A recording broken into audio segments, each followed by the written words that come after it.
Hello, welcome back to dear students. कैसे हो? उम्मीद है कि आप सभी बहुत अच्छे होइएगा। और इस कड़ाके के ठंड में मैं आपके लिए कुछ लाया हूँ। और आज मैं बात करूँगा हिंदी ग्रामर का टॉपिक, जो हम लोग शुरुआत करते ही हैं, सीढ़ी पे चढ़ते हैं तभी छत पे पहुँचते हैं। तो हर हिंदी व्याकरण का टॉपिक सीखने के लिए सबसे पहले व्याकरण के बारे में जानना बहुत जरूरी है। उसका ये रूट है। जैसे तबीयत खराब होती है तो हम सभी टैबलेट खाते हैं तो शरीर थोड़ा तंदुरुस्त हो जाता है, चुस्ती फुर्ती आ जाती है। उसी प्रकार से हमें थोड़ा सा बेसिक नॉलेज थोड़ा सा इसका अचीव करने की कोशिश करेंगे। ये थोड़ा सा आपको ट्रीटमेंट करना सिखाएगा। आखिर इसकी थोड़ा सा हिस्ट्री हम लोग जानेंगे कि व्याकरण है क्या, कैसे बना है, कितने पार्ट्स में बना है, आखिर इसकी जो भी इसको अध्ययन किया होगा उसको लिखा गया कैसे, किसने किस रूप में इसका रूप दिया गया, जिस समय इसका जो समय रहा होगा उस समय में इसका वही रूप देने का प्रयास किया गया है। तो समय नहीं गवाइएगा, जरूर इसको देखने की कोशिश कीजिएगा। ये सब एक्चुअल में ऐसी बातें हम लोग से रूबरू नहीं हो पाती है, जब होती है तब तक बहुत देर हो जाता है। तो देर नहीं कीजिएगा, जरूर एंड तक बने रहिएगा और देखिएगा, बहुत ही कमाल की बातें आप तक पहुंचाने की कोशिश करूंगा। तो चलिए देर न करते हुए इसकी कहानी को सुनते हैं। सबसे पहले आप अगर नोटबुक लिए हो तो उठा के जरूर नोट्स कर लीजिएगा। अगर नहीं है तो कोई बात नहीं, समझने की कोशिश कीजिए। जब समझिएगा तो इसे नोट कर लीजिएगा। ओके, तो चलिए स्टार्ट करते हैं। व्याकरण का परिचय, यानी व्याकरण जो बना हुआ है वो किस सबसे बना है? व्याकरण से। व्याकरण से व्याकरण बना हुआ है, यानी व्याकरण किस सबसे बना हुआ है? व्याकरण से। ठीक है। और कहा जाता है कि व्याकरण का मतलब क्या होता है कि पृथक पृथक करना, अलग अलग करना, विश्लेषण करना या भली भांति समझना। ये तीनों में से कोई आप एक समझ सकते हो। तो ये होता है इसका अर्थ। इसमें मेन काम क्या होता है? जब हम भाषा बोलते हैं तो भाषा को बोलने मात्र नहीं रखना है, कुछ इसमें विधि होता है। कौन कौन सी विधि है? इसमें भाषा को शुद्ध रूप से पढ़ना है, समझना है, बोलना है, लिखना है। इसी विधि का हम लोग काम करते हैं, जिससे हमें पूरा तरीके से ज्ञान का अनुभव होता है। और इसी प्रकार से मुझे चार चीज समझनी है। चार में से पहला है वर्ण विभाग, यानी इसमें वर्णों का आकार, उसके उच्चारण का अध्ययन होता है। यानी इस विभाग में हमें वर्णों का आकार किस तरह का होता है और इसकी आवाज कैसे, किस टाइप का होता है, इसके बारे में हम पढ़ेंगे। तो यहाँ पर हमें इतना जानकारी लेना होगा। दूसरे प्रकार है शब्द विभाग। इसमें शब्दों के भेद, उसके रूपांतरण, रचना का अध्ययन होता है, इसकी हमें जानकारी मिलेगी दूसरा नंबर विभाग में। और तीसरा नंबर विभाग में क्या है? पद भेद, रूपांतर, प्रयोग संबंधी नियम का अध्ययन होना। मतलब इसमें ये बातें मुझे जानने को मौका मिलेगा।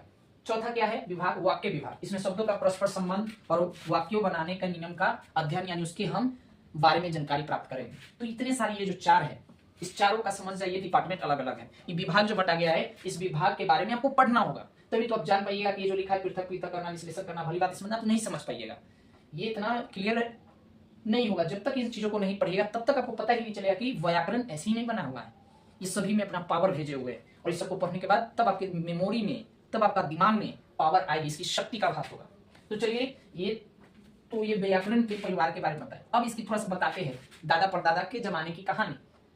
समझ गया ना कि आखिर व्याकरण को जिसने भी पढ़ा उसने ग्रंथ के रूप में लिखना शुरू किया। किसने किस रूप में लिखा है, आइए उसके बारे में जानकारी थोड़ा बहुत जानने की कोशिश करते हैं।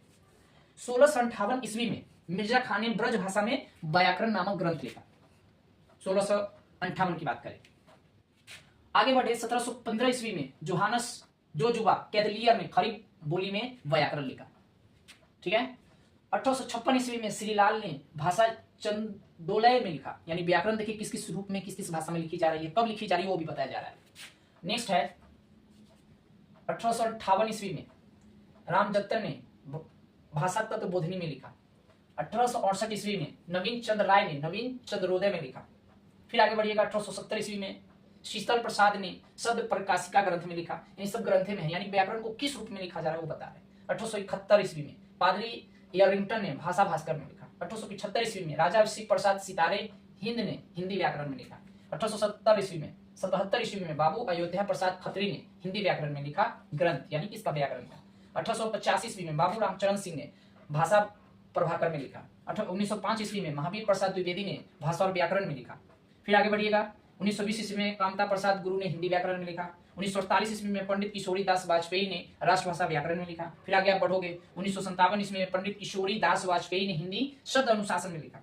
1957 ईस्वी में आर्येंद्र शर्मा ने आधुनिक हिंदी का आधार पर व्याकरण में लिखा। पंडित अंबिका प्रसाद वाजपेयी ने हिंदी कौमुदी में लिखा। तो ये अभी हम जान रहे थे कि जो व्याकरण से रिलेटेड, यानी व्याकरण के ही जैसा बुक जो ग्रंथ तैयार किया गया था, कब किया गया, किसके द्वारा किया गया और किस भाषा में किया गया था, किस रूप में किया गया था, वो हम अभी जानने की कोशिश कर रहे थे। ये इसके कुछ बैकग्राउंड है। ऐसे कुछ सभी एक जैसा व्याकरण की परिभाषा नहीं है। व्याकरण के जितने भी हमारे आचार्य हुए, इसके विद्वान हुए, जिन्होंने इस पर रिसर्च करके इसको तैयार किया, सभी ने अपने अपने हिसाब से इसको परिभाषा देने की कोशिश की और सबका एक ही मकसद है, एक ही कॉन्सेप्ट है, एक ही प्रिंसिपल, एक ही लॉ है कि सभी ने ये समझाने का कोशिश किया कि आखिर इसको जड़ से समझ लीजिएगा तो ये आपको कहीं भी गलत होने नहीं देगा, कहीं भी आपको गलत होने से बचाएगा, रोकेगा। कब? जब आप एप्लीकेशन बेसिस पर काम कीजिएगा, जब आप हिंदी के थ्रू काम करेंगे।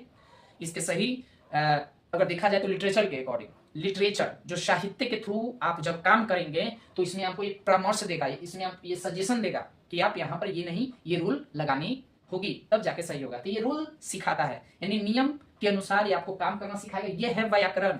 और व्याकरण में इतनी चीजें के लिए ये 4 विभाग जब आप पढ़ लीजिएगा तो क्लियर हो जाएगा। हालांकि ये वाला जो हम बताए इधर का, ये जानकारी के बताए हैं, जानकारी लेनी है कि किसने कब लिखा, किस रूप में लिखा, और ये इनके समय में लिखे तो थोड़ा बहुत इनके हिसाब से प्रसिद्ध हो गया, चला। ज्यादातर हम लोग सीधे समझ जाते हैं कि हिंदी व्याकरण पढ़ रहे हैं, लेकिन व्याकरण का कितना बड़ा परिवार है, किस रूप में इस्तेमाल होता है, ये हम लोग जानने की कोशिश करने की पूरी तैयारी कर लीजिए। मैं आपके लिए कुछ ना कुछ इसी तरीके की जानकारी आपके बीच चलाता रहूंगा और आपसे शेयर जरूर करूंगा ताकि आप भी जान जाओ। भले इग्नोर आप वीडियो को कर दो, कभी ना कभी तो आपके काम आएगा। कहा जाता है कि जिसको जब जरूरत होता है तभी तो वो इस चीज को हासिल कर पाता है। जैसे कहा गया है, जो जानने में मजा है वो मानने में नहीं, और जो समझ गए ना, जो समझने में मजा है वो सुनने में नहीं। बात गौर कीजिएगा, ठीक है।